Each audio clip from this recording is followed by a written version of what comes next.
Mr. Secretary, let me begin. And one of the things that all appropriators, regardless of party and any other opinions they have, hate are continuing resolutions because it essentially sidelines us from doing our job and allocating resources, making adjustments, doing the things we need to do to deliver for the American people.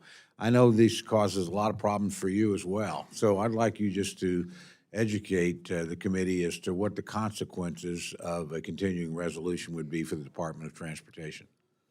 Well, thank you for the question. We certainly share that bipartisan view. A full-year continuing resolution would have a number of negative impacts on our department's ability to do our work. I'll highlight a few.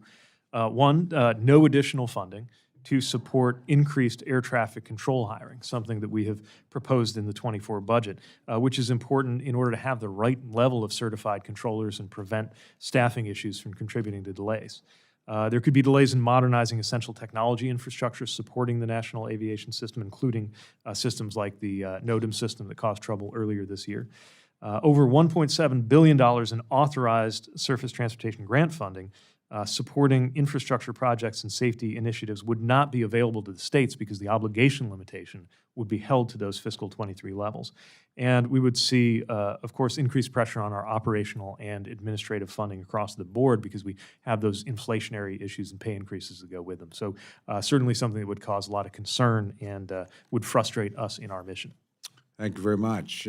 As you know, many of the large discretionary grant programs through the Department of Transportation are required to submit a benefit cost analysis, or BCA, in their grant applications.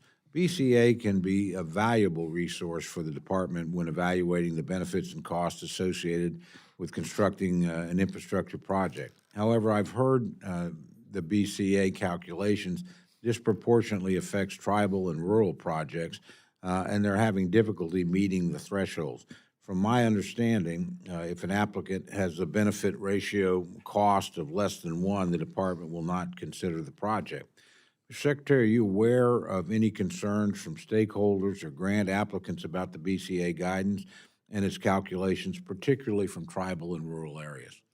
It's very important to us to make sure that the BCA process is one that doesn't unfairly disadvantage any community. And where Congress requires that there be a benefit cost ratio in excess of 1, it's important to us to make sure that that process is one that is fair and workable for project sponsors.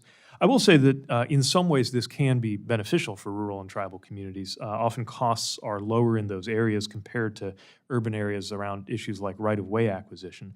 And often transportation system users in rural or tribal areas lack existing alternatives, which means the benefits loom large too. But I'm very conscious of the ways in which there can be unintended consequences of the way that BCA computations are done, and we're frequently revisiting them to make sure both the process and the substance of it puts no one at an unfair disadvantage. Well, we'd like to work with you on that. I can tell you I've certainly had concerns expressed from my Department of Transportation in Oklahoma, which, of course, is a rural state, that they're having a very difficult time with it. And I hear the same things from tribal governments, and as you know as well as I, the resources they have for these kinds of studies vary enormously depending on the size, sophistication, relative wealth of the tribe. So a lot of the smaller, more remote ones who actually have the greatest infrastructure needs are really disadvantaged in this situation and are frankly looking to us and this committee and honestly the department as well to figure out ways to put them in a position to be able to compete more effectively for these funds.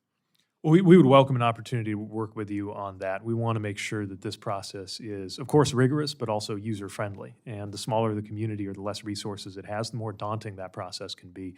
We want to do everything we can to make sure that it's not a barrier to these communities accessing funds. Do you have specific proposals that you have in this area right now that you're considering?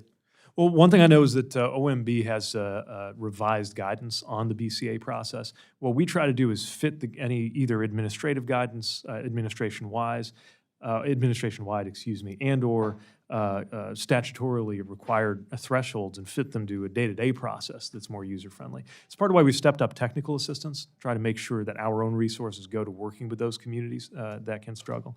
And there are a handful of processes that aren't subject, or I should say programs that aren't subject to that BCA requirement. And so when we see one that just any way you do it isn't going to make the cut, but is still a worthy project, we try to remind project sponsors of the opportunity to apply to those programs as well.